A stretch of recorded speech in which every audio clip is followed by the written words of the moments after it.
আসসালামু আলাইকুম রহমতুল্লাহি ওবরাকাতুহ। নাহমাদুল্লাহ আল আলী আল আজিম ওনুসল্লি ওনুসাল্লিম আলা নবীহিল করিম। দর্শক শ্রোতা, আপনাদের সকলকে জানাচ্ছি আন্তরিক প্রীতি ও শুভেচ্ছা।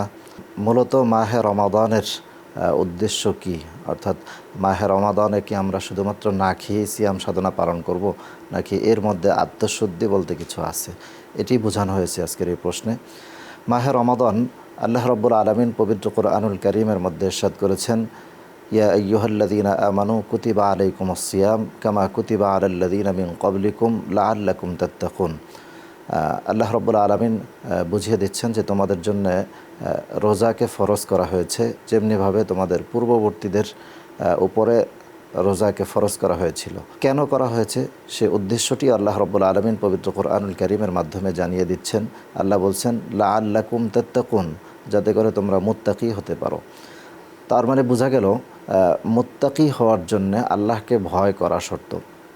একজন মানুষ মুত্তাকি তখন হয় যে ব্যক্তির সে তার পাপাচার থেকে, অন্যায় থেকে, বিভিন্ন রকম গুনাহ থেকে, অসৎ কাজ থেকে নিজেকে বিরত রাখার চেষ্টা করে, সে ব্যক্তি মুত্তাকি হতে পারে। এবং তার মধ্যেই আল্লাহ রাব্বুল আলামিন তাকওয়া নামক বিষয়টি আল্লাহ তাআলা তাকে দান করেন। যে ব্যক্তি তাকওয়া অবলম্বন করে, অর্থাৎ যে ব্যক্তি মুত্তাকি হয়, তাকে আল্লাহ তাআলা তিনি একমাত্র মাহে রমাদানের ফজিলত বা মাহে রমাদানকে পরিপূর্ণভাবে পালন করতে পারলেন।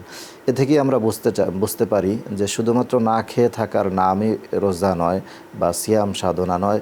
সিয়াম সাধনা হচ্ছে সারাদিন না খেয়ে যেমনিভাবে নিজেকে পরিশুদ্ধ করছি, সবর করছি, ধৈর্য ধরছি, ঠিক তেমনিভাবে আমি আমার গুনাহ থেকে নিজেকে বাঁচিয়ে রেখে, যেমনিভাবে আমরা খাবার থেকে নিজেকে বাঁচিয়ে রাখতেছি নির্দিষ্ট সময়, ঠিক জীবনের প্রতিটি সময়েই আমরা নিজের গুনাহ থেকে নিজেকে হেফাজত করব। এটি আসলে মাহে রমাদান বছরে একবার আমাদেরকে শিক্ষা দিচ্ছে।